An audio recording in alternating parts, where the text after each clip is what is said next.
Christ, to baptize her in the name of Jesus Christ, and watch her get discipled. So let's give a big, warm, Wasilla welcome to our governor, Sarah Palin. We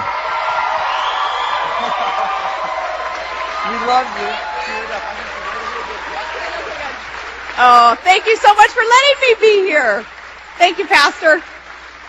It was so cool growing up in this church here, where God is going to send you from this church. Believe me, I know what I'm saying.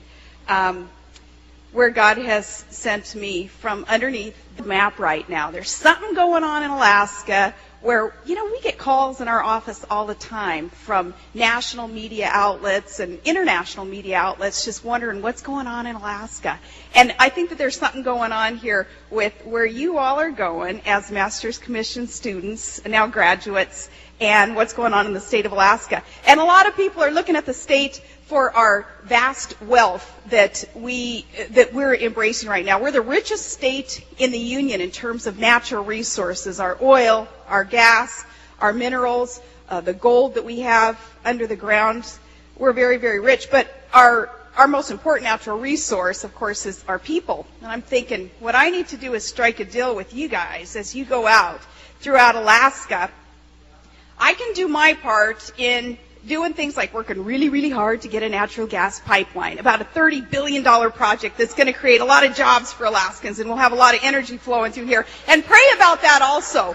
I think God's will has to be done in unifying people and companies to get that gas line built. So for all of your makers who are kind of looking at me as a target, we invite those questions so that we can truthfully answer the questions. But as for that VP talk all the time, I tell you, I still can't answer that question until somebody answers for me.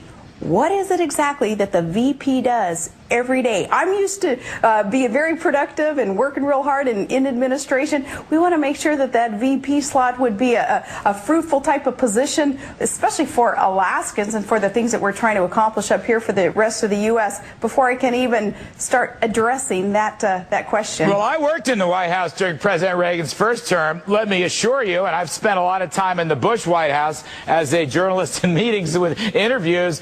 It's a pretty big job, Madam Governor. It's a real big job. You'd be surprised how big the VP job is these days. Well, this is a pretty cool job here, too, though, as governor of Alaska. And yes, being president means being able to answer that call at 3 in the morning. And that's the one time we agree with Hillary. Got it. I bet you never thought Hillary would get an applause at this convention. She can be right. Well, no one can look at John McCain and say that he's not ready. Certainly the case today. I never really set out to be involved in public affairs, much less to run for this office. My mom and dad both worked at the local elementary school, and my husband and I, we both grew up working with our hands.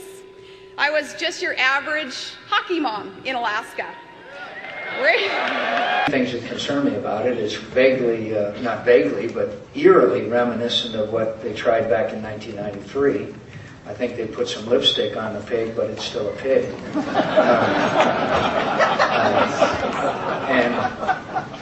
And second of all, it is the liberal outlook. Let government do it. That's the ultimate solution. I haven't examined all the details of the plan, but it is the big government system with mandates.